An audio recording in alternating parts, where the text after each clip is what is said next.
Welcome to IBTV. Bhadradri Kothagudem జిల్లా దుమ్మగూడెం మండలం గౌరారం గ్రామ పంచాయతీలో మద్యం గంజాయి నిషేధంపై గ్రామ సభలో కీలక నిర్ణయం తీసుకున్నారు. గ్రామ సర్పంచ్ రవివర్మ అధ్యక్షత నిర్వహించిన గ్రామ సభలో యువత చెడు వ్యసనాలకు బానిస కాకుండా కాపాడాలనే ఉద్దేశంతో ఈ నిర్ణయం తీసుకున్నట్లు గ్రామ పెద్దలు చెప్పారు. గ్రామంలో మద్యం సేవించడం వల్ల కుటుంబాలు, యువత భవిష్యత్ దెబ్బతింటోందని గ్రామ సభలో చర్చించారు.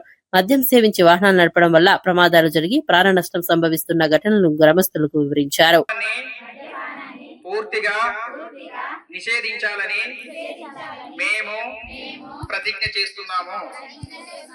మద్యపానం వల్ల కుటుంబాలు మరియు సమాజం నష్టపోతుందని మేము తెలుసుకున్నాము.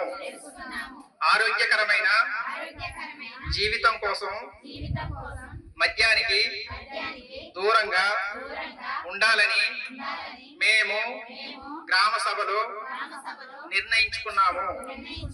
మా గ్రామ యువతకు మద్యపానం చేయకూడదని అవగాహన కల్పిస్తాము.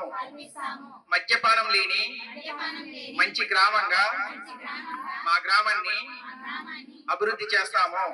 మద్యపానం రహిత గ్రామం కోసం అందరం కలిసి పనిచేస్తామని మేము ప్రతిజ్ఞ చేస్తున్నాము.